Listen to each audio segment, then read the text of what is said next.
For 2 or 3 years now, you've been learning to work with adding fractions with like denominators. Here is a quick review.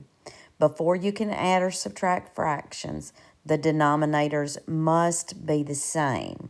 For example, if I said 1/3 plus 1/3, the denominators are the same of 3, so I keep the 3 and I add the numerators. So my new fraction, the sum of it would be 2/3. If I were to give you 9/11 minus 2/11, things that you've done in 7th grade, you keep the denominator and you subtract the numerators. The one thing new that I'm going to do with you today on adding and subtracting fractions with like denominators is we're going to throw in some integer rules. So let's talk about adding and subtracting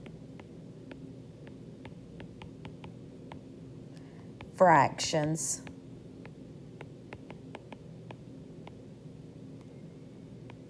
with like denominators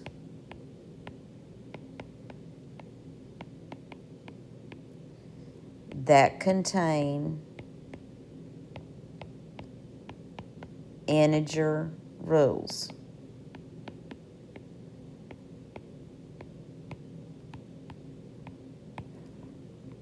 So in order to work these problems, you're going to have to remember the rules that we have discussed about adding and subtracting integers. Example 1, I'm going to give you -5/9, and I want you to add to that a +1/9. The first thing we want to look at anytime we're adding and subtracting fractions is to see if the denominators are the same. The denominators are the same, so I'm going to keep it. And then the next rule is to combine the numerators. So I'm going to restate it as -5 plus 1. Once I restate it like that, now I go back and I think about the integer rules for solving the numerator. -5 plus 1, they have different signs, so we're going to subtract. So what's -5 plus 1 gives me -4, and I place it over 9, and that would be my final answer. The second example we're going to look at would be something like -7/8 plus -4/8. In this example, both fractions are negative and both fractions have the same denominator of 8.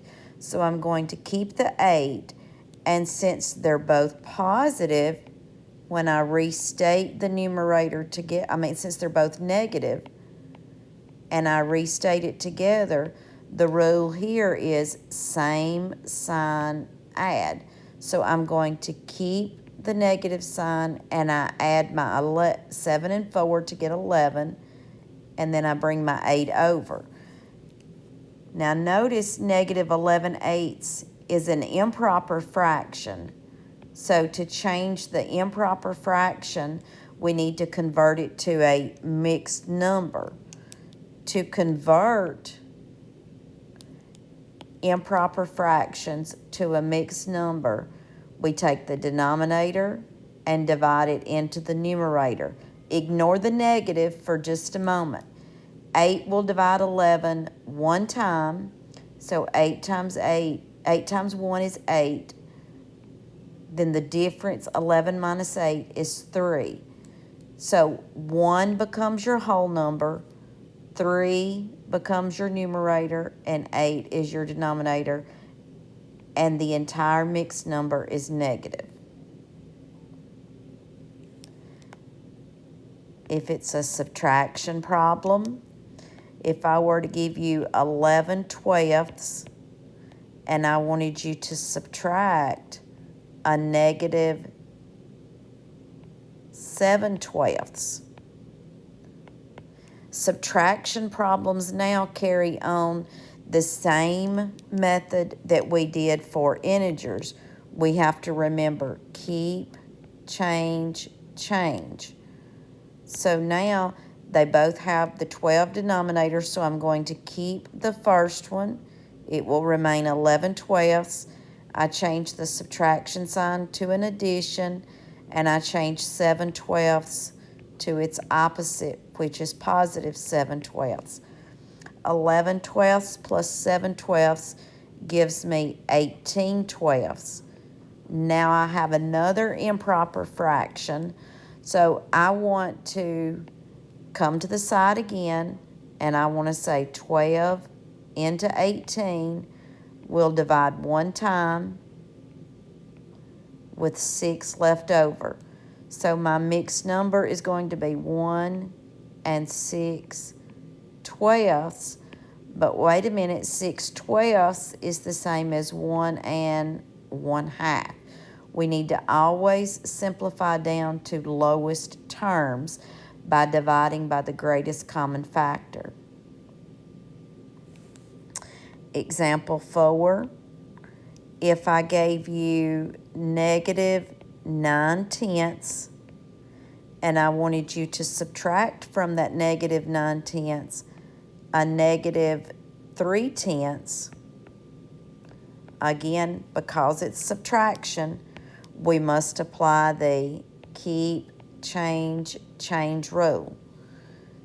So I'm going to keep it negative 9/10, change the subtraction to plus, and change the 3/10 to its opposite, which is a positive 3/10. Keep the denominator the same. Then you have negative 9 plus 3. Go back to your rules for adding integers on the top. Negative 9 plus 3 are different signs, so we're going to subtract and take the sign of the larger number, which would be negative 6/10. The negative 6/10 is not in simplest form, so I need to divide by 2 in the numerator and denominator, and that would give me my simplified fraction of negative 3/5.